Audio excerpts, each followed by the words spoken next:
Bismillahirrahmanirrahim. Assalamualaikum warahmatullahi wabarakatuh. Alhamdulillahi ala ihsani wa syukru lahu ala taufiqihi wa amtinani. Asyhadu an la ilaha illallah wahdahu la syarika lahu ta'ziman li sya'nih wa asyhadu anna Muhammadan abduhu wa rasuluh da'ila ridwanih. Allahumma salli alaihi wa ala alihi wa ashabihi wa ikhwanih.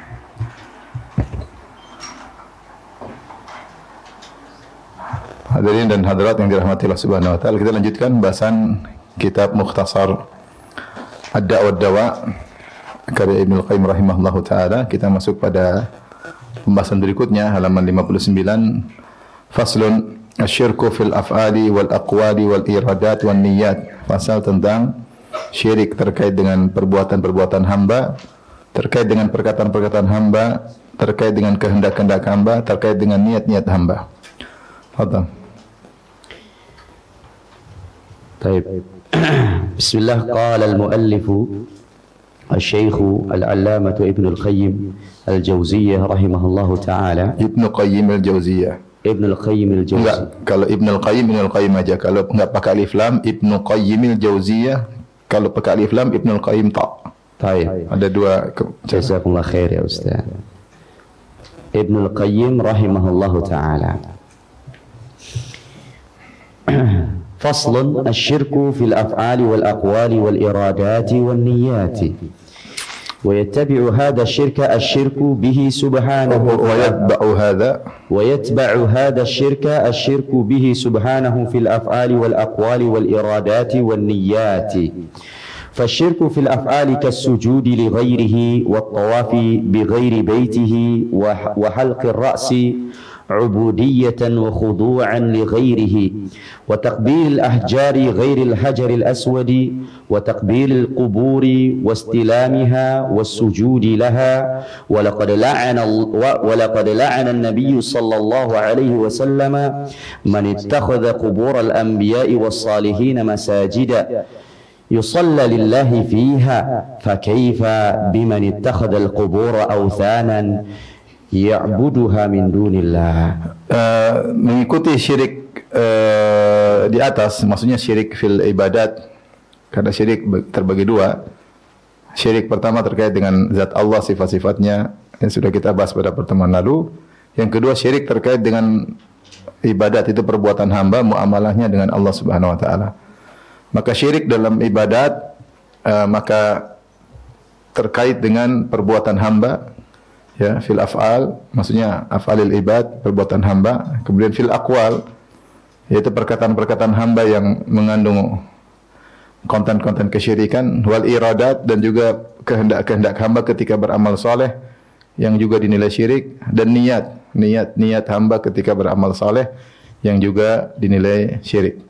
Kemudian Ibnu Qayyim memberi contoh syirik dalam perbuatan, contohnya sujud kepada selain Allah, tawaf kepada selain Ka'bah, selain Ka'bah, mencukur atau menggundul kepala, ya, sebagai bentuk ibadah dan tunduk kepada selain Allah, mencium batu-batu bebatuan selain Hajar Aswad, mencium kuburan dan mengusap kuburan, dan sujud kepada kuburan. Sungguh Nabi SAW telah melaknat orang yang menjadikan kuburan para nabi dan salihin sebagai masjid-masjid, tempat ibadah, yang sholat di kuburan-kuburan tersebut. Bagaimana lagi ya tidak dilaknat? Ya, itu saja sudah dilaknat, apalagi orang yang menjadikan kuburan sebagai berhala-berhala yang dia menyembahnya selain Allah Subhanahu wa taala. Terus ففي الصحيحين عنه صلى الله عليه وسلم أنه قال لعن الله اليهود والنصارى اتخذوا من قبور أنبيائهم مساجدا. Dalam Sahihain, Sahih Bukhari, Sahih Muslim, dari Nabi SAW beliau bersabda bahwasanya Allah melaknat Yahudi Nasara. Kenapa? Mereka menjadikan kuburan nabi-nabi mereka sebagai masjid. Tapi lanjut aja terus sampai di bawah. ومن الشرك به سبحانه الشرك به في اللفظ كالحلف بغيره كما رواه الإمام أحمد وأبو داود عنه صلى الله عليه وسلم أنه قال من حلف بغير الله فقد أشرك. صححه الحاكم وابن حبان. ومن ذلك قول القائل للمخلوق ما شاء الله وشئت كما ثبت عن النبي صلى الله عليه وسلم أنه قال له رجل ما شاء الله وشئت فقال أجعلتني لله ندا قل ما شاء الله وحده. Setelah menjelaskan tentang syirik dalam al-af'al, perbuatan-perbuatan al-jawarih, sekarang beliau menjelaskan tentang syirik terkait dengan lafal, seperti bersumpah bi ghairihi, yaitu bersumpah dengan nama selain Allah. Sebagian Imam Ahmad dan Abu Dawud meriwayatkan dari Nabi sallallahu alaihi wasallam, Rasulullah bersabda, "Man halafa bi ghairillahi faqad asyrak." Siapa yang bersumpah dengan selain Allah maka dia telah berbuat syirik. Hadis ini disahkan oleh Al-Hakim dan Ibnu Hibban. Di antaranya juga qaulul qailil makhluk, seorang berkata kepada makhluk yang lain, "Masya Allah wa syi'ta." Atas kehendak Allah dan kehendak Anda atau kehendakmu. Hal ini sebagaimana telah valid dari Nabi sallallahu alaihi wasallam, ada seorang berkata kepada Nabi, "Masya Allah wa syi'ta." Atas kehendak Allah dan kehendakmu. Faqala aj'altani lillahi niddan, apakah kau ingin menjadikan aku tandingan bagi Allah? Qul, katakanlah masya Allah wahdah.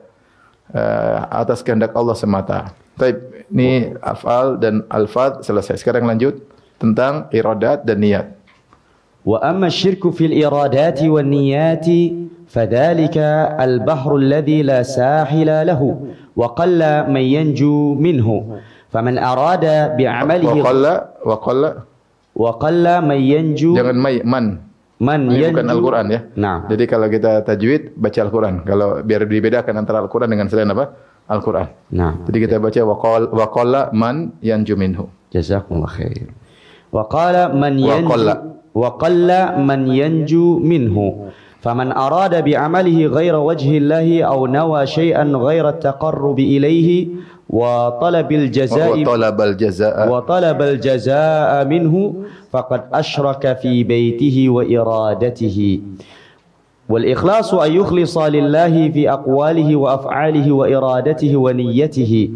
وهذه هي الحنفية وهذه هي الحنيفية ملة إبراهيم التي أمر الله بها عباده كلهم ولا يقبل من أحد غيرها وهي حقيقة الإسلام ومن يبتغي غير الإسلام دينا فلن يقبل منه وهو في الآخرة من الخاسرين وهي ملة إبراهيم التي من رغب عنها فهو من أسفه السفهاء. Kemudian beliau menjelaskan tentang syirik yang berikutnya, tentang iradat dan niat. Beliau berkata, "Fadzalikal bahru alladzi la sahila lahu." Kalau syirik terkait alfaz, terkait perbuatan maupun lafal, contohnya enggak banyak ya. Ini itu masih terbatas contohnya. Tapi kalau sudah syirik terkait kehendak, terkait niat, maka ini lautan yang tidak ada pembatasnya, tidak ada pinggirannya, tidak ada pantainya. Kenapa? Karena niat sangat banyak, kehendak sangat berbagai macam kehendak. Wa qalla man yanju minhu, dan hanya sedikit yang selamat dari syirik kehendak dan syirik niat. Karena keinginan duniawi macam-macam, ingin popularitas, ingin terkenal, ingin wanita di balik itu, ingin duniawi, ingin pujian, ingin naik pangkat. Banyak orang beramal soleh dengan niat berbagai macam niat. Yang kalau kita teliti ternyata semuanya duniawi, Maka beliau berkata, siapa yang ingin dengan amalnya mencari selain wajah Allah atau meniatkan sesuatu selain bertakarub kepada Allah dan mencari balasan dari duniawi dari perbuatan amal solehnya tersebut, faqad asyraka ya fi niyatihi wa iradatihi, maka dia telah berbuat syirik dalam niatnya dan iradahnya. Adapun ikhlas, yaitu seorang, apa itu ikhlas? Beliau jelaskan, ikhlas itu namanya orang ikhlas yang selamat dari semua model syirik.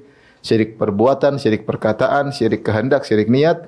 Adalah seorang beramal soleh ikhlas karena Allah dalam perkataannya, dalam perbuatannya, dalam kehendaknya, dalam niatnya. Harus selamat ini semua. Mungkin kalau kita dalam mengaji, kita mungkin enggak syirik dari sisi perbuatan. Kita mungkin enggak menyembah berhala, mungkin kita enggak menyembah kuburan. Kemudian kita dalam mengaji, mungkin kita juga enggak berkata-kata syirik. Kita enggak bilang masya Allah wa syi'ta. Kita enggak bersumpah dengan nama Rasulullah, dengan nama wali. Tapi kalau syirik iradat dan niat, ini mungkin. Karena ilmu saja tidak cukup menghalangi seorang dari syirik dalam iradat dan niat. Kita sadari betapa banyak orang sudah belajar tauhid, sudah ngerti tentang bahaya riya, tetapi tetap saja riya. Betapa banyak orang sudah ngerti tentang bahaya popularitas, dia tetap saja ingin populer. Maka untuk syirik iradat dan niat, makanya tadi Ibnu Qayyim mengatakan wadzalika bahrun la sahila lahu. Lautan yang tidak ada tepinya. Sangat luas pintu-pintu syirik terkait dengan iradat dan niat. Yang bisa selamat dari ini semua, syirik dari perbuatan, perkataan, kehendak dan niat, maka inilah Hanifiyah, itulah agamanya Ibrahim alaihissalam. Itu kecondongan Hanifiyah, maksudnya condong kepada tauhid dan jauh daripada kesyirikan. Itulah agamanya Nabi Ibrahim yang Allah perintahkan hamba-hambanya seluruhnya untuk mengikuti agama Ibrahim. Ya. Anittabi' millata Ibrahim hanifa. Jangankan kita, Nabi Muhammad SAW disuruh oleh Allah untuk mengikuti agama Nabi Ibrahim. Dan tidak diterima seorang pun agama selain agama Nabi Ibrahim alaihissalam. Dan itulah hakikat Islam yang Allah berfirman, siapa yang mencari agama selain Islam, Allah tidak terima darinya dan di akhirat termasuk orang yang merugi. Inilah agama Ibrahim, agama yang ikhlas. Siapa yang membencinya, maka dia orang paling bodoh.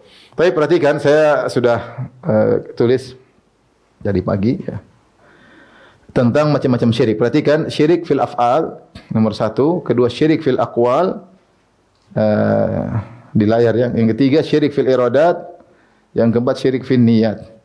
Syirik fil afal tadi contohnya Ibnu Qayyim menyebutkan sujud kepada selain Allah, tawaf kepada selain Ka'bah, gundul karena beribadah kepada seorang, mencium batu selain Hajar Aswad, mencium kuburan dan mengusapnya, sujud kepada kuburan. Syirik dalam perkataan seperti bersumpah dengan selain Allah, perkataan atas kehendak Allah dan kehendak masya Allah wa syi'ta. Syirik dalam iradat misalnya beramal soleh karena mencari dunia, syirik karena niat karena ingin dipuji.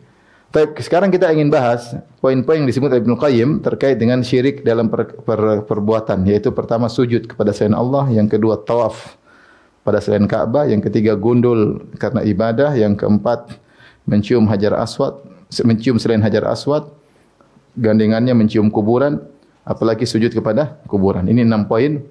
Kita bisa bagi menjadi beberapa. Pertama masalah sujud selain Allah, kedua tawaf kepada selain Allah, yang ketiga gundul kepada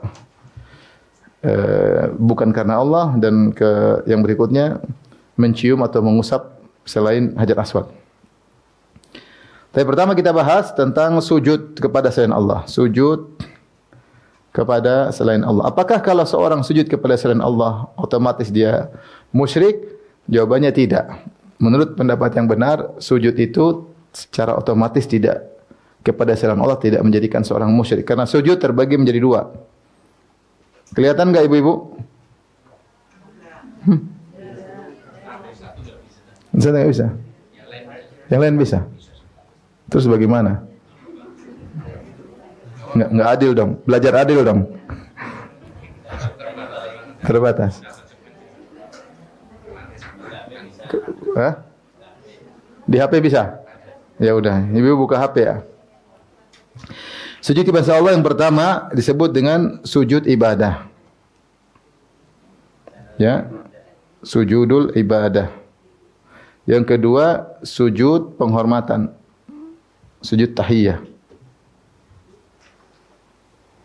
Penghormatan disebut dengan sujud at-tahiyah.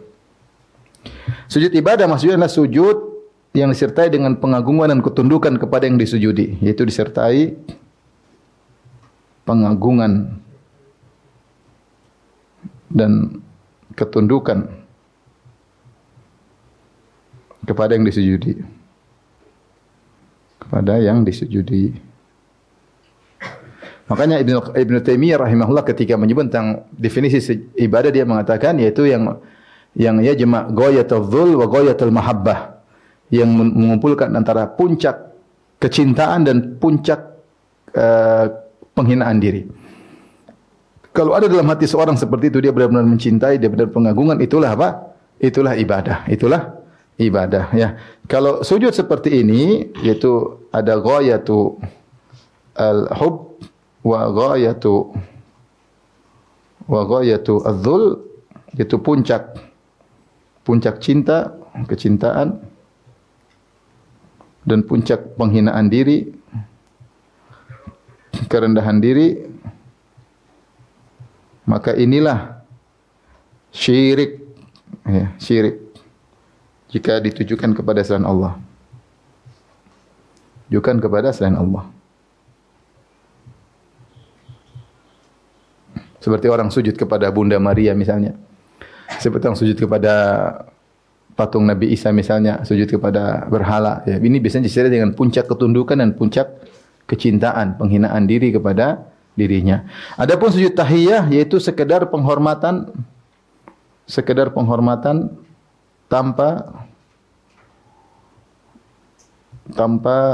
penghinaan diri, tanpa ghayatu al-hub wa ghayatu al-dhul, tanpa puncak kecintaan dan puncak penghinaan. Nah, sujud tahiyah ini pernah disyariatkan pada umat-umat sebelumnya. Contoh di antaranya adalah sujud malaikat kepada Adam. Kepada Adam. Yang Allah mengatakan, wa idh qala rabbuka lil malaikati isjudu li adama fasajadu illa iblis. Ketika Allah berkata sujudlah kepada Adam, wahai para malaikat, maka semua sujud kecuali siapa? Adam. Tentu Allah tidak menyuruh makhluknya beribadah kepada selain Allah, tidak. Tapi maksudnya adalah sujud apa? Penghormatan. Sujud penghormatan. Enggak mungkin Allah memerintahkan syirik karena Allah sangat benci kepada kesyirikan. Ijma' ulama, kata Tabari, maksudnya adalah sujud tahiyah. Sujud penghormatan. Sujud penghormatan, bukan sujud ibadah kepada Adam alaihissalam. Ya. Makanya sesatlah pernyataan sebagian sufi yang mengatakan bahwasanya iblis tidak mau sujud kepada Adam karena iblis bertauhid. Iblis tidak mau berbuat syirik, ya. Makanya tidak mau sujud kepada siapa? Adam, ya. Ini ngawur, ya. Karena perintah Allah bukan sujud apa? Bukan sujud ibadah, tapi sujud apa? Tahiyat, penghormatan kepada Adam. Contoh lagi misalnya sujudnya saudara-saudara Yusuf kepada Nabi Yusuf. Kepada Nabi Yusuf. Seperti Allah mengatakan wa kharru lahu sujada. Wa qala ya abati hadha ta'wilu ru'yaya min qablu qad ja'ala rabbi haqqan. Ketika datang ayahnya yaitu Nabi Yakub alaihissalam dan ibunya dan 11 saudaranya datang ke Mesir, maka mereka pun sujud kepada Nabi Yusuf. Ini menurut sebagian tafsiran. Ada yang mengatakan sujud maksudnya semacam ruku, ada yang mengatakan sujud karena Allah menggunakan lafal sujud. Wa kharru lahu sujada. Mereka pun tersungkur sujud kepada Yusuf alaihissalam, bukan sujud ibadah tapi sujud apa? Tahiyat. Sujud tahiyat. Dan ini pernah disyariatkan dan tidak mungkin Allah pernah mensyariatkan syirik kepada siapapun, tidak pernah. Karena semua nabi diutus untuk menyuruh kepada tauhid. Wa laqad ba'atsna fi kulli ummatin rasulan an ibudullaha wajtanibu taghut. Sungguh kami telah mengutus kepada setiap umat seorang rasul menyuruh sembahlah Allah semata dan jauhilah taghut, jauhilah kesyirikan. Oleh kerana sujud yang dilakukan oleh Nabi Yakub dan istrinya dan anak-anaknya kepada Yusuf adalah sujud apa? Tahiyah. Inilah sujud yang Nabi pernah sujud yang pernah Nabi dalam syariat Islam dilarang. Ini sujud tahiyat dalam syariat Islam dilarang. Ini syariat terdahulu, syariat umat terdahulu. Boleh. Pernah boleh. Kalau dia syirik maka kalau dia ibadah tentu tidak boleh. Dalam syariat Islam dilarang. Di antaranya kata Nabi SAW, "Lau kuntu amiran ahadan an yasjuda li ghairillah la amartul mar'ata an tasjuda li zawjiha." Lau kuntu amiran an yasjuda ahadan li ghairillah.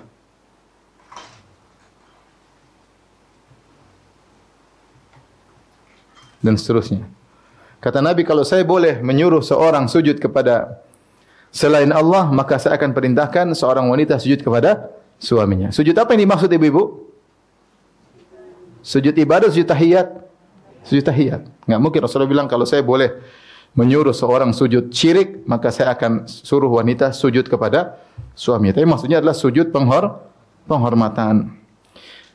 Sehingga dalam syariat Islam tidak boleh. Makanya ketika Mu'adz bin Jabal baru pulang dari negeri Syam, Kemudian Mu'adz melihat orang-orang di sana kalau hormat kepada raja-raja mereka, mereka sujud. Maka Mu'adz kemudian sujud kepada Nabi SAW.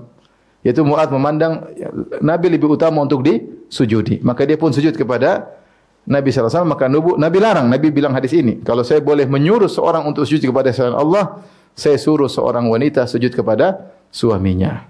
Agar istrinya benar-benar menghormati suaminya. Namun syariat sujud itu tidak ada dalam Islam. Ini sekalian ingatkan ibu-ibu ya. Hadis ini kalau boleh seorang wanita sujud kepada selain Allah, maka siapa yang sujud ibu-ibu? Istri kepada siapa? Suaminya sendiri loh ya. Istri kepada suaminya. Kenapa? Li'idhami haqqihi 'alaiha, karena begitu agungnya hak suami terhadap apa? Istri. Makanya di antara hal yang menakjubkan yang menunjukkan agungnya hak suami, ini namanya ngelantur dikit ya, keluar dikit. Pembahasan. Intermezzo ya.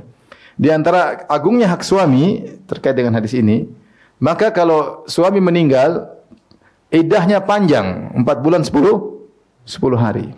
Kemudian wanita dilarang, disyariatkan ihdad. Selain iddah, dia juga tidak boleh berhias sampai 4 bulan 10 hari. Dia berusaha untuk netap di rumahnya, tidak keluar kecuali darurat atau hajah masa, kebutuhan yang mendesak. Jika tidak, maka dia harus di rumah saja, tidak boleh berhias, tidak boleh pakai celak, tidak boleh macam-macam. Kenapa? Untuk menghormati suaminya, meskipun suaminya sudah meninggal berbulan-bulan. Sampai 4 bulan 10 hari. Dan ini tidak disyariatkan bagi orang lain. Ibunya meninggal dia tidak demikian.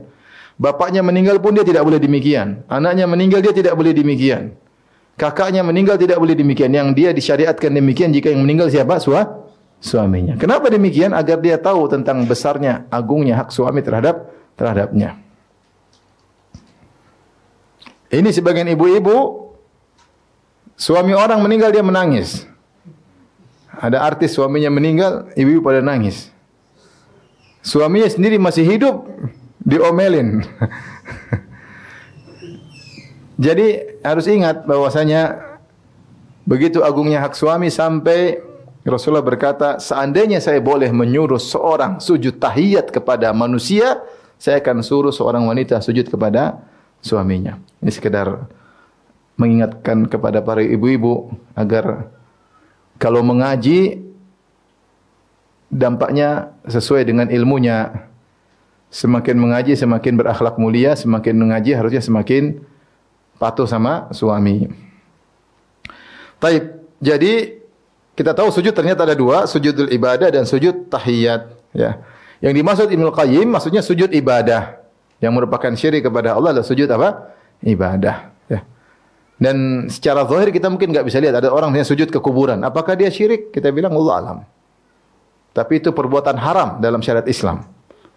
Meskipun yang sekedar menghormati. Tapi kalau dalam hatinya mengandung ketundukan, menghinakan diri, benar-benar itu ciri-ciri ibadah. Ciri-ciri ibadah. Yang terkadang seorang saja sujud kepada Allah, dia tidak seperti itu. Dia tidak kemudian benar-benar terisak-isak. Tapi dia sujud ke kuburan, dia sampai terisak-isak. Ini ciri bahwasanya dia telah terjerumus dalam apa? Kesyirikan. Adapun kalau dia mengatakan saya sujud kepada Allah cuma lebih afdal di kuburan, ya mungkin dia ngeles.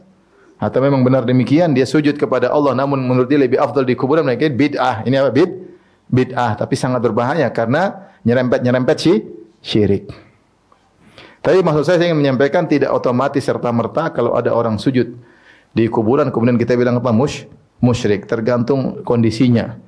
Karena perbuatan sujud itu tidak otomatis merupakan syirik karena sujud itu ada sujud ibadah maupun sujud apa? Tahiyah. Dan sekarang banyak orang seperti itu, sujud kepada mursyid-mursyidnya, kepada guru-guru sufinya. Kita lihat di YouTube sekarang banyak. Orang bersujud kepada manusia lain. Ya.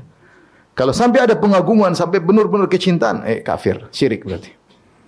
Tapi kalau sekedar penghormatan, ya sekedar biasa seperti kita cium tangan atau apa, ini dosa karena sujud tahiyat tidak. Yang lebih utama disujudi kalau boleh tentu Nabi Muhammad. Ternyata Rasulullah SAW pun melarang Mu'adz bin Jabal ketika hendak sujud kepada Nabi karena sujud tahiyat pun dilarang dalam Islam.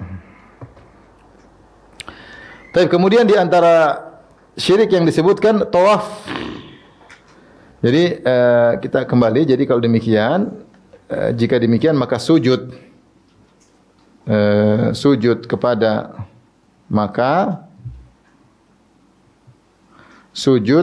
kepada kuburan misalnya, kepada kuburan atau guru, ya, maka ini tidak langsung syirik. Ini adalah haram. Ini adalah haram, namun tidak langsung divonis apa? Syirik.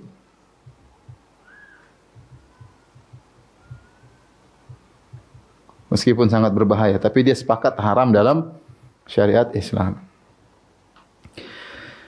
Tapi kita lanjutkan sekarang mengenai tawaf kepada selain Ka'bah. Kita tahu namanya tawaf itu adalah hanya di Ka'bah. Tidak ada tawaf di alam semesta yang merupakan ibadah kecuali tawaf di mana? Di Ka'bah. Siapa yang mengambil selain Ka'bah untuk jadikan tempat tawaf, dia telah mengambil tandingan-tandingan bagi syariat-syariat Allah Subhanahu wa taala. Hukum tawaf kepada selain Ka'bah. Hukumnya apa? Contoh yang terjadi sekarang, contoh yang ada tawaf di mana? Misalnya apa? Tawaf di kuburan Husain. Ini banyak ini. Al-Husain radhiyallahu taala anhu. Kuburan asli atau kuburan yang dipersangkakan. Ada sekitar 6 tempat mengaku Husain dikubur di situ. Di antaranya di Karbala, di antaranya di Mesir, di Kairo, di tempat-tempat yang lain. Ini kuburan Husain, ini kuburan Husain, ini kuburan Husain. Yang jelas bisa jadi bohong semua atau cuma satu yang benar, dan tidak mungkin kepala Husain bagi 6 ya. Enggak mungkin. Kalaupun itu kuburan Husain radhiyallahu taala anhu, maka tidak boleh ditawafi. Ini terjadi. Contohnya juga tawaf di mana? Kuburan siapa? Di kuburan orang soleh ya, orang soleh. Seperti di Yaman, di tempat lain, tawafin. Saya lupa di kuburan Habib atau kuburan siapa yang dianggap orang soleh, kemudian orang tawaf di situ selain Husain. Jadi tawaf berenang juga ada di Indonesia. Tawaf apa? Berenang. 7 kali. Sebenarnya namanya batu, katanya ada batu di suatu daerah. Siapa yang tawaf di tempat air tersebut atau di kolam tersebut 7 kali, dia minta apa saja dikabulkan. Jadi berenang muter 7 kali. 1, 2, Allahu Akbar. Cuma tawaf itu, mau dibilang ada Hajar Aswadnya atau ada rukun-rukun, tapi dia tawaf. Dia meyakini kalau 7 kali, maka dia minta sesuatu dikabulkan ya. Kemudian juga ada tawaf di gunung ya. Tawaf di gunung tertentu. Ada di tanah air, saya diceritakan dari teman saya yang tinggal daerah sekitar situ. Di gunung di tanah air kita ini, di salah satu gunung, orang kalau mau hajian ke situ, putar gunung itu, mungkin di puncak gunungnya atau di mana, maka dianggap sudah umrah atau sudah haji. Ya. Haji Bahlul. Ini semua bentuk-bentuk tawaf kepada selain apa? Ka'bah. Selain Ka'bah. Ini berarti apa? Mengambil tandingan bagi syiar Allah.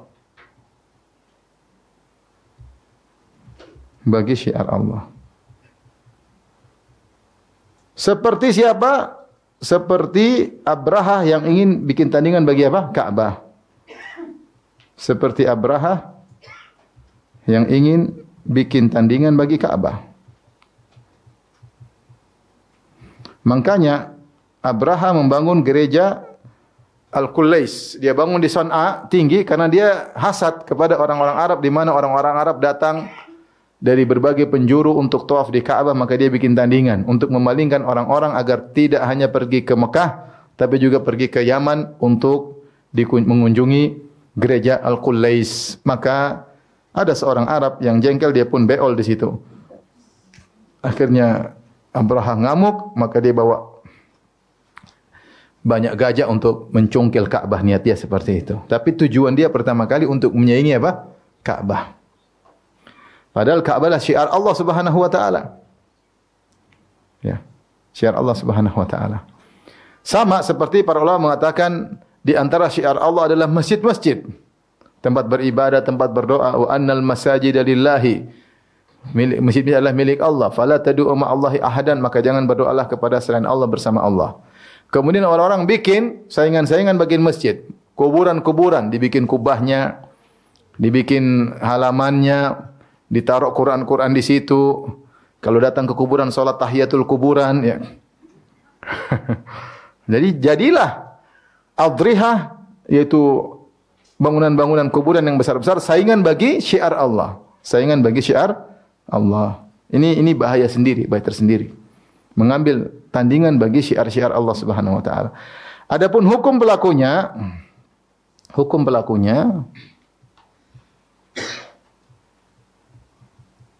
pertama, jika dia niatkan karena Allah, saya bilang, ini kenapa tawaf? Tawaf karena Allah. Saya tawaf karena Allah. Ini cuma tempat mulia. Maka ini adalah bid'ah. Bid'ah. Kalau dia niatkan karena Allah, maka inilah bid'ah. Jika dia niatkan, jika untuk bertaqarrub, mendekatkan diri,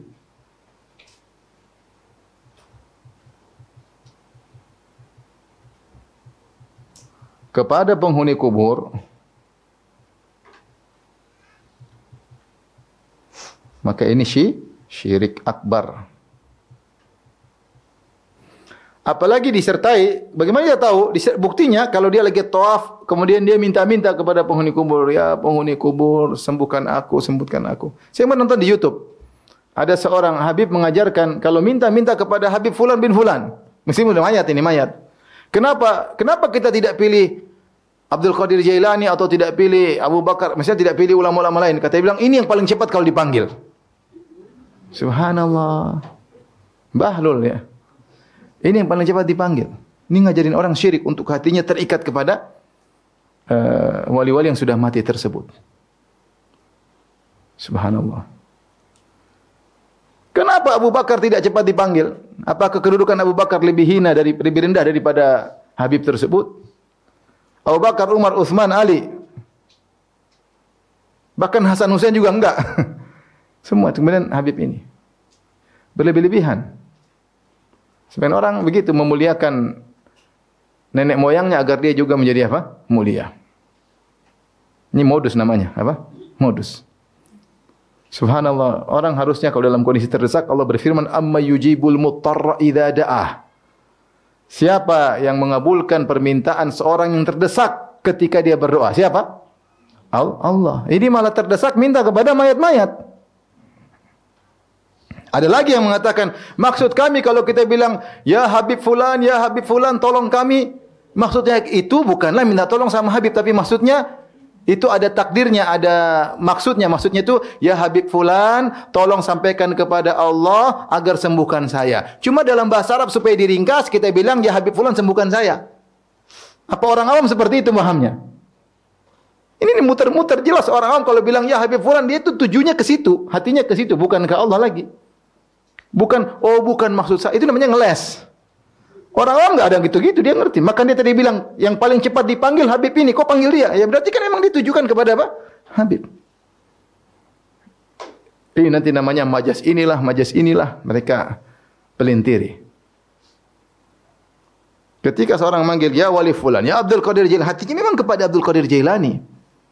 Bukan maksudnya, kalau saya bilang, ya Abdul Qadir Jailani sembuhkan saya, bukan maksudnya, ya Abdul Qadir Jailani tolong sampaikanlah permintaan saya. Kepanjangan orang awam suruh mikir kayak gitu. Jadi dia bilang, jangan dibilang orang awam terjumus dalam syirik. Maksud mereka tuh begini. Apa orang awam seperti itu?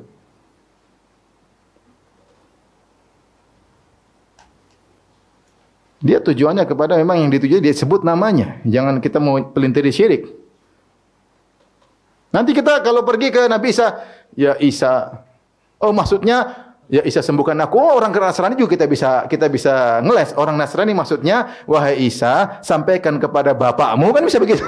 Bisa dipelintiri. Padahal dia memang tujuannya hatinya kepada Nabi Isa. Nanti kalau orang berdiri di bawah Bunda Maria, oh Bunda Maria. Itu maksudnya dia bukan beribadah ke Bunda Maria. Maksudnya, wahai Bunda Maria, sampaikanlah. Kalau gitu enggak ada yang syirik dong, seperti itu caranya. Semuanya dipelintiri. Jangan main-main dengan syirik. Ngeri. Allah menyuruh kita gantungkan hati kita kepada Allah. Kemudian mereka bilang, ini maksudnya begini. Maksudnya orang awam aja ketika begitu dia tidak ada ngerti namanya majas akli. Mereka namakan dengan majas apa? Akli, majas inilah, majas anulah. Dia bilang kamu enggak tahu bahasa Arab lah, enggak ngerti balaghah lah. Kalau begitu caranya tidak ada orang syirik. Nasrani pun tidak syirik. Sama orang mungkin menyembah dewa tertentu, dia bilang maksudnya dewa itu suruh nyampaikan kepada Tuhan. Bisa saja begitu nanti. Akhirnya semua orang melakukan kesyirikan, dia bilang maksudnya bukan begitu. Padahal hati mereka benar-benar tergantung kepada yang mereka panggil tersebut. Jadi kalau tawaf kepada selain Ka'bah, misalnya tawaf di kuburan, tawaf di gunung, ditanya kenapa kau tawaf? Ini saya tawaf untuk Allah. Cuma ini tempat ini berkah, tempat ini afdal. Memang Ka'bah lebih afdal, tapi ini juga bagus. Ini bid'ah. Ini apa bid'ah, perbuatannya bid'ah. Dan ini bahaya karena menjadikan tandingan-tandingan bagi syiar Allah. Ka'bah satu-satunya di dunia cuma satu sebagai pusat kiblat manusia. Tidak ada Ka'bah nomor yang kedua. Kemudian ketika dia bikin ada tempat tawaf selain Ka'bah, maka dia telah menjadikan tandingan bagi syiar Allah Subhanahu wa taala. Makanya dahulu di Masjid Nabawi dibuat di kuburan Nabi itu dibuat kayak ada penghalang agar orang tidak tawaf. Karena kalau tidak buat penghalang, nanti orang pelan-pelan mutar masjid kuburan Nabi pelan-pelan. Nama-namanya apa? Tawaf. Ya. Tapi kalau seorang ketika tawaf, misalnya di kuburan, kemudian ternyata dari perbuatannya di situ ada taqarrub, mendekatkan diri kepada wali tersebut. Dia pikir kalau saya sudah dekat sama wali, maka saya akan mudah dikabulkan permintaannya. Itulah syirik. Itulah syirik. Makanya sebagian orang bernadar kepada kuburan. Tujuannya apa? Agar dia dekat dengan wali tersebut. Itu namanya bertaqarrub, mendekatkan diri kepada apa? Sang wali. Ini kan mereka punya logika-logika sendiri. Kalau saya di situ, saya nangis kepada sang wali, wali kasihan sama saya nazar di situ, saya sembelih di situ. Tujuannya apa? Bertaqarrub. Jangan bilang ini tidak terjadi. Makanya ada fatwa-fatwa dari ulama-ulama dulu sampai ditanyakan sampai fatwa ulama Mesir kalau enggak salah, fatwa tentang itu karena terjadi, karena pernah terjadi. Orang punya logika, syaitan mendiktekan. Kau kalau begini caranya, kau pergi ke kuburan wali, kau sembelih, kau ini nanti kau dekat dengan sang wali, kau minta apa saja, wali ACC langsung jadi. Sampai Al-Alusi bercerita dalam tafsirnya, dulu saya masih kecil, dia kalau nggak salah dari Irak, saya dulu masih kecil, saya lupa, pokoknya tafsir Al-Alusi, Ruhul Ma'ani. Saya waktu masih kecil, kalau saya minta kepada Allah, saya ditegur sama orang-orang ustad-ustad lah gampangannya di zaman dia. Jangan minta tolong sama Allah, enggak didengar. Lewat sayyid ini, lewat wali ini. Itu lebih cepat. Lebih ekspres, paham? Kalau kamu langsung ke Allah, muter jauh. Belum tentu sampai lewat ini ekspres nih wali ini. Nah, lama-lama syaitan akan mengantarkan, dekatkanlah dirimu kepada wali ini. Kalau kau sudah dekat, nanti kapan saja langsung di ACC. Tapi saya ingin sampaikan bahwasanya tidak otomatis seorang tawaf kepada selain Ka'bah kemudian dia musyrik. Hukum asalnya adalah bid'ah kalau dia tawaf karena Allah kecuali disertai dengan hal-hal yang menunjukkan bahwasanya dia ada taqarrub kepada penghuni kubur dan yang semisalnya. Taib ini hukum tawaf kepada selain Allah, misalnya tawaf di kuburan. Selanjutnya di antara syirik yang disebutkan juga misalnya mencium batu selain Hajar Aswad, mengusap batu selain Hajar Aswad. Ketahuilah batu terbaik di dunia ini adalah Hajar Aswad. Datang dalam hadis bahwasanya Hajar Aswad datang dari langit atau dari surga. Pertama dia turun ke bumi, kana abyad minas thalj, lebih putih daripada salju. Ya. Fasawadatu khotoya bani Adam, akan tapi dosa-dosa bani Adam menjadikan hajar tersebut menjadi hitam. Ya. Wallah alam ada tulisan-tulisan benar atau tidak, katanya diteliti ternyata batunya aneh macam-macam. Ini wallah alam bisawab akan kebenarannya. Tapi intinya Hajar Aswad itu adalah batu termulia. Oleh karenanya satu-satunya batu yang dicium adalah ibadah karena batu itu sendiri, yaitu karena Allah yang perintahkan cuma Hajar Hajar Aswad. Hajar Aswad. Meskipun demikian, Hajar Aswad tidak bisa beri manfaat, tidak bisa beri mudarat, maka menciumnya pun karena contoh dari Nabi. Dalam Sahih Bukhari dan Sahih Muslim, ketika Umar bin Khattab radhiyallahu anhu mencium Hajar Aswad, dia berkata dengan mengangkat suaranya karena khawatir orang-orang terfitnah, punya keyakinan yang tidak kepada batu, maka dia berkata, "Ya Hajar, inni a'lamu annaka hajar la tanfa wa la tadur, laula anni ra'aitu Rasulullah sallallahu alaihi wasallam yuqabbiluka ma qabbaltuka." Wahai batu, saya tahu kamu hanya sekedar batu, tidak bisa beri manfaat, tidak bisa beri mudarat. Kalau bukan saya lihat Nabi cium kamu, saya tidak bakalan cium kamu. Wahai batu, kamu sekedar batu, tidak bisa beri manfaat, tidak bisa beri mudarat. Kalau saya tidak lihat Nabi cium kamu, saya tidak bakalan cium kamu. Laula anni ra'aitu Rasulullah sallallahu alaihi wasallam yuqabbiluka ma qabbaltuka. Kalau bukan karena saya lihat Nabi sallallahu alaihi wasallam mencium kamu, saya tidak bakalan mencium kamu. Jadi Hajar Aswad dicium bukan karena ada aura masuk ke dalam tangan, kemudian masuk ke hati, kemudian ada sunnah Nabi sallallahu alaihi wasallam. Makanya Nabi contohkan banyak, mencium boleh, mengusap boleh, memberi isyarat dari jauh boleh, ya. Nah, kalau ada yang mencium sesuatu meyakini bahwasanya ciuman itu adalah ibadah karena yang dicium sesuatu yang mulia, maka ini adalah bid'ah. Ini adalah bid'ah. Seperti mencium kuburan. Ini diingatkan oleh para ulama Syafi'iyah, bahkan saya nukil dalam buku saya ajaran mazhab Syafi'i yang ditinggalkan. Imam Nawawi dia bilang jangan ikuti orang-orang bodoh yang datang ke kuburan Nabi kemudian mengusap-usap dada di kuburan Nabi, mencium-cium kuburan Nabi. Dia bilang orang bodoh jangan diikuti. Jangan ikuti kebanyakan orang. Bahkan Imam Nawawi menyebutkan perkataan Fudail kalau enggak salah ya. Alaika bi tariqil huda. Ya, hendaknya kau mengikuti jalan kebenaran meskipun kau sendirian. Ya. Wa iyyaka wa turuqad dhalalah. Hati-hati engkau dengan jalan-jalan kesesatan. Wala taqtar bi kathratil halikin, dan jangan kau terpedaya dengan banyaknya orang yang binasa yang melakukan hal tersebut. Manusia ini kadang latah. Ketika dia mungkin lagi ziarah kubur, ternyata ada yang ngusap-ngusap. Akhirnya dia ikut juga. Siapa tahu syirik gimana? Jadi latah. Coba kalau antum ke Masjid Nabawi terus ada orang yang ngusap-ngusap pintu masjid, nanti ada yang niru, isap juga. Sorbannya diusapin. Kenapa? Tadi di depan juga begitu katanya. Jadi latah. Saya ditanya waktu di Masjid Nabawi, Ustaz, bagaimana hukum mengusap-ngusap pintu Masjid Nabawi? Saya bilang, enggak usah, petugasnya sudah ada, ngapain usap-usap? Jadi Imam Nawawi melarang keras orang yang dia bilang orang bodoh, jangan ikuti orang bodoh yang ngusap-ngusap tubuh mereka di kuburan Nabi sallallahu alaihi wasallam. Demikian juga Al-Ghazali dalam kitabnya Ihya Ulumuddin mengatakan atamassuh ya bil kubur min adatil yahudi wan nasara. Mengusap-ngusap tangan di kuburan dalam rangka mencari keberkahan adalah tradisi Yahudi dan Nasara. Mungkin sekarang kebalik, Nasara ngikut-ngikutin kita. Dulu ya Yahudi Nasara seperti itu. Sekarang malah jarang kelihatan Nasara dan Yahudi ngusap-ngusap apa? Saya enggak tahu ya, saya jarang lihat, mungkin karena jarang lihat Yahudi Nasara. Sekarang yang ramai ngusap-ngusap di kuburan apa? Yahudi orang Islam. Sudah diingatkan keras oleh para ulama. Yang lebih menjadikan yang mereka usap-usap, yang mereka tangisi kuburan palsu. Sekarang banyak kuburan palsu terungkap.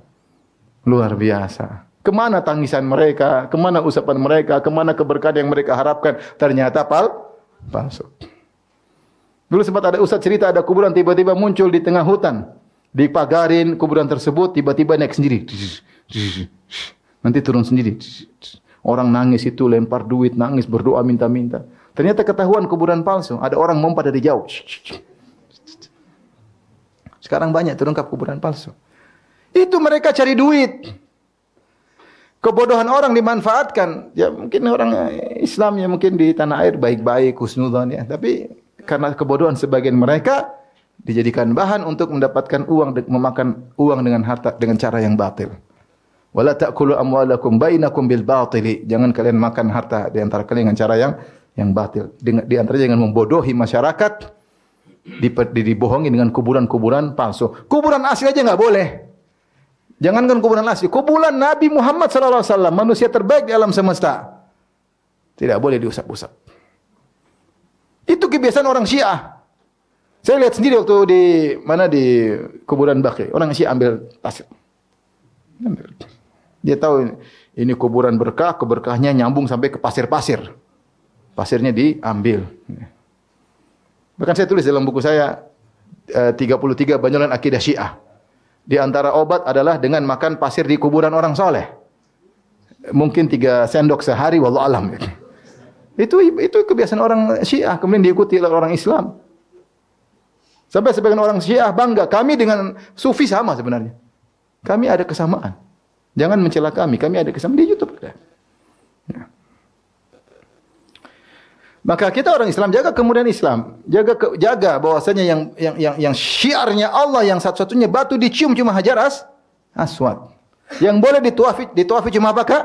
Ka'bah. Jangan dengar Syekh Bahlul, jangan dengar Habib Bahlul, dengar Habib yang benar. Dengar Syekh yang benar. Mengerikan, ya. Ini kaitannya bukan masalah, yang penting akhlak baik. Orang Nasara juga akhlaknya baik. Kenapa Allah murka sama orang Nasara? Bukan karena akhlaknya buruk. Kalau Yahudi memang akhlaknya buruk. Bunuh para nabi, makan riba, ya, mengingkari janji dan macam-macam kejahatan mereka. Tapi ya Nasara tidak disebutkan demikian dalam Al-Quran. Yang Allah cela kenapa? Karena akidah mereka salah. Karena mereka meyakini Nabi Isa sebagai putra Allah, itu jadi masalah. Dan bilang ini kan enggak masalah, yang penting kita kagum ini macam ini. Hati-hati. Hati-hati, ini jangan main-main masalah syirik. Ya. Manusia hatinya lemah, begitu mudah terikat dengan makhluk. Mudah. Asy-Syaukani dalam risalahnya Syarhus Sudur, dia mengatakan seandainya ada, kenapa Rasulullah melarang menghiasi kuburan? Kata dia seandainya ada kuburan wali, ditinggikan, dikasih selimut, dikasih dupa-dupa, dikasih cahaya. Orang awam kalau masuk dia langsung, namanya hati lemah. Syaitan kau membisikkan, ini wali, ini orang hebat, kedudukannya dekat dengan Allah, akan beri manfaat kepada engkau kalau kau dekat dengan dia. Orang awam terbawa. Ini Syaukani rahimahullah, ulama Yaman. Ini sekarang semua larangan Nabi dikerjain. Kuburan enggak boleh tinggikan, dia tinggikan. Enggak boleh tulisin, ditulis besar-besar. Enggak boleh dikasih penerangan, kasih lampu. Kasih dupa-dupa, kasih hiasan, kasih lengkap. Fotonya dipajang. Lagi senyum, wah repot. Orang masuk selesai. Apalagi lagi banyak utang, ya sudah. Lagi banyak masalah. Datang ke situ, langsung dia ungkapkan semua kesusahannya kepada sang wali. Seandainya dia lakukan kepada Allah, luar biasa. Tapi dilakukan kepada manusia. Ya. Maka tidak ada namanya mencium selain Hajar Aswad. Jika seorang mencium kuburan dalam rangka mencari keberkahan, maka ini adalah bid'ah ataupun kalau syirik kecil. Tapi kalau ada taqarrub kepada penghuni kubur, mengusap-ngusap karena ingin mendekatkan diri kepada penghuni kubur, maka ini bisa syirik akbar. Bisa syirik akbar. Tapi kita lanjutkan contoh syirik dalam perkataan yang disebut oleh Ibnu Qayyim rahimahullahu taala. Yang pertama al-halaf bi ghairillah, yaitu dengan mengatakan nama selain Allah, demi wali, demi nabi, demi yang lainnya, maka ini adalah syirik. Syirik kecil terkait dengan rububiyah. Syirik kecil terkait dengan apa? Rububiyah. Ya. Tidak sampai syirik akbar. Ya. Sama, masya Allah wa syi'ta. Ini lihat, ada seorang datang ingin memuliakan Nabi sallallahu alaihi wasallam. Bukankah dia mengatakan ke atas kehendak Allah dan kehendak engkau wahai Muhammad? Tujuannya baik atau tidak? Baik. Tujuannya untuk memuliakan Rasulullah sallallahu alaihi wasallam. Dan rata-rata syirik terjadi karena memuliakan orang soleh. Tidaklah kaum Nabi Nuh menyembah orang-orang soleh di zaman Nabi Nuh kecuali untuk memuliakan mereka. Tidaklah Nasara menyembah Nabi Isa, menyembah Buddha Maria, tidak lain karena memuliakan mereka.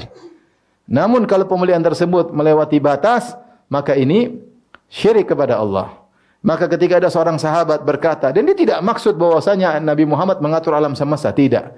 Cuma lafal dia tidak benar. Dia mengatakan masya Allah wa syi'ta, atas kehendak Allah dan kehendak engkau wahai Rasulullah. Maka Rasulullah murka. Rasulullah berkata, aja'altani lillahi niddan, kau ingin menjadikan aku tandingan bagi Allah. Dalam riwayat aja'altani lillahi idlan, kau ingin menjadikan aku saingan bagi Allah. Qul masya Allah wahdah, katakanlah hanya atas kehendak Allah semua. Tidak ada kehendak Nabi dalam alam semesta ini. Yang menentukan semuanya Allah. Kalau dia meyakini hakikat lafal yang dia ucapkan, syirik akbar. Bahwasanya alam terjadi, kejadian semua terjadi karena Allah dan Nabi yang kerjasama untuk menentukan, syirik akbar. Makanya tidak dikatakan syirik akbar oleh Ibnu Qayyim, cuma dikatakan syirkul alfaz. Karena syirik secara lafal, karena orang yang mengucapkan ini dia tidak bermaksud demikian, tapi dia bermaksud untuk memuliakan siapa? Rasulullah sallallahu alaihi wasallam. Hanya sekedar syirik lafal, bukan syirik dalam hati. Maka dia hukumnya syirik kecil. Syirik kecil. Sama seperti orang pakai jimat, dia tidak meyakini jimat ini aturan semesta penentu, tidak, cuma ini sebab.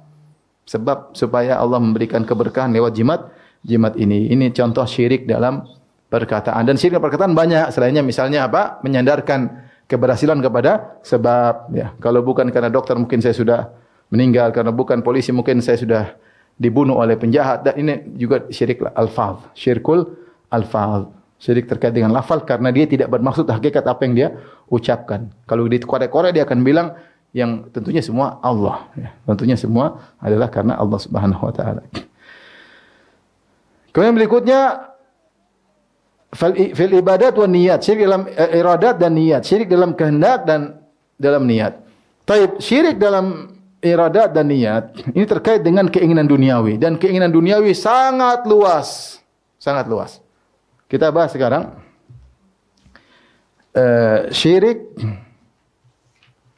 syirik dalam niat dan kehendak.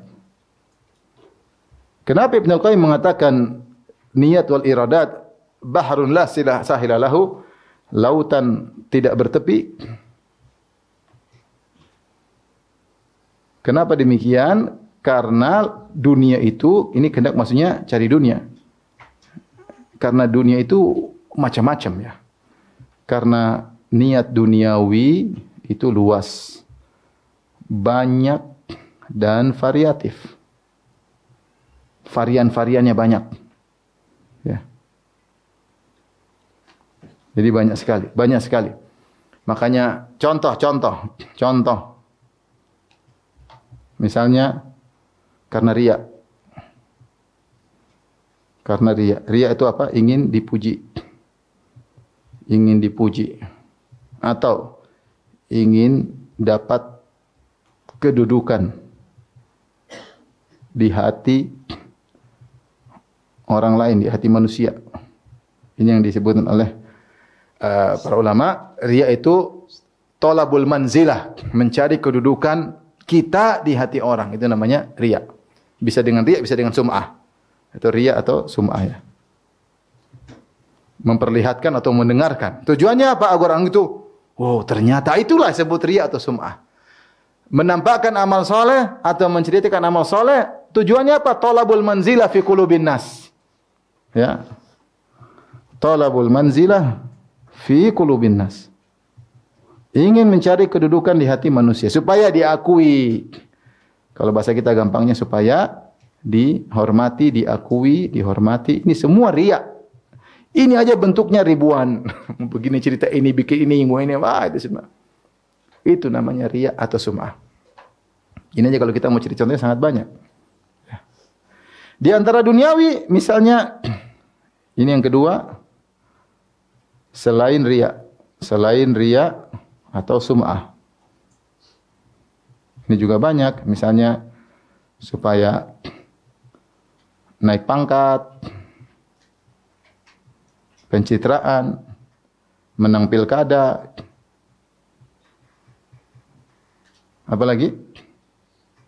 Supaya bisnis lancar. Dia dakwah tapi supaya ternyata bisnisnya lancar. Supaya dia banyak followernya, kemudian bisnisnya lancar. Niatnya itu, ini duniawi berarti. Ya enggak? Mungkin enggak? Mungkin. Supaya bisnis apa? Lancar. Supaya duit banyak. Dia dakwah sana sini supaya duitnya banyak. Ini juga duniawi, ini semua duniawi. Duniawi. Jangan bilang, Ustaz, kalau kita enggak lah, jangankan kita, sahabat saja. Allah sebut dalam surat Ali Imran ketika perang Uhud, kata Allah, minkum may yuridud dunya wa minkum man yuridul akhirah.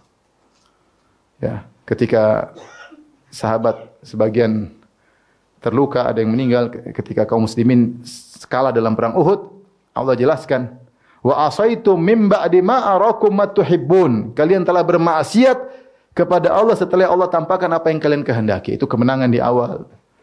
Kata Allah, minkum may yuridid dunya, di antara kalian yang mencari dunia, wa minkum may yuridil akhirat, di antara kalian ada yang mencari akhirat. Ibnu Mas'ud ketika menyampaikan tentang riwayat ini dia mengatakan, saya tidak menyangka, tidak terbetik dalam hatiku ada seorang sahabat mencari dunia sampai Allah turunkan wa nazala fina ma nazal, sampai turun ayat tentang kami, bukan tentang orang lain, tentang sahabat.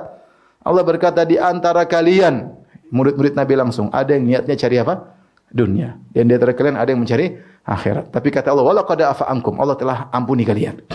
Kalau sahabat sudah diampuni, kalau kita enggak jelas. Di antara dunia popularitas, pingin popularitas. Setiap hari sibuk bikin konten supaya orang nonton, supaya populer, tetap menjaga populer, menjaga maintenance popularitasnya. Allah Maha tahu. Ini semua dunia, semua duniawi. Na'udzubillahi min dzalik ya. Ngeri. Inilah yang kata Ibnu Qayyim, bahrun sahila lahu, lautan yang tidak ada penghujungnya, wa qalla man yanju min dzalik, dan sedikit yang selamat. Jangan merasa kita selamat. Kita waspada. Baik pembicara maupun para pendengar. Hati-hati. Niat ini ngeri ya. Orang seperti ini orang tidak ikhlas.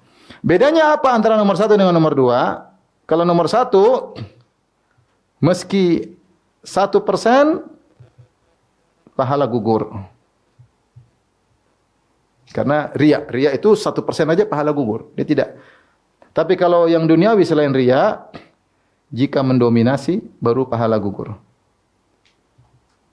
Mendominasi maka pahala gugur.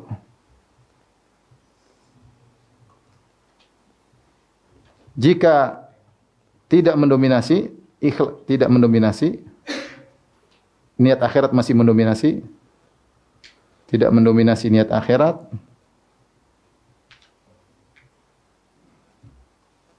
maka mengurangi pahala.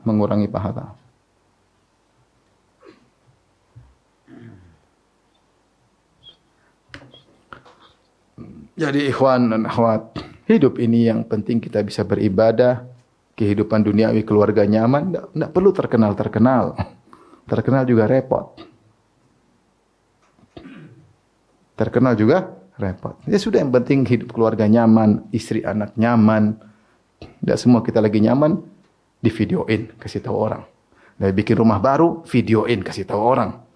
Lagi macam-macam kegiatan, lagi jalan-jalan, kasih tahu orang. Lagi jalan-jalan, oh ini sedang tadabbur alam melulu ya. Tadabbur alam itu pergi ke sungai yang murah-murahan itu, enggak usah pakai yang kaya-kaya. Kasihan orang miskin yang melihat. Sehingga sebagian orang mengatakan, ini kok zaman sekarang Ustadz katanya bicara zuhud tapi mencontohkan apa? Kemewahan. Ini saya bicara nasihat buat saya diri sendiri ya. Ustadz katanya zuhud tapi mencontohkan apa? Kemewahan. Sebagaimana kita mempraktekannya? Zuhud sementara ustadznya mencontohkan apa? Kemewahan. Naik mobil mewah, bikin konten. Lagi jalan-jalan, hiburan mewah, bikin apa? Konten. Naik pesawat bisnis kelas, bikin konten. Yang mewah bikin konten. Lagi jalan-jalan di Eropa, bikin konten. Lah, segimana bicara zuhud? Mau saya jangan sampai kita kejebak, kita dakwah terus kita ternyata ada niat-niat yang lain. Dan jangan merasa kita suci. Niat ini lemah, manusia itu lemah. Dan niat duniawi sangat luas, tidak ada penghujungnya, kata Ibnu Qayyim rahimahullah ta'ala. Demikian saja kajian kita pada kesempatan kali ini. Semoga bermanfaat.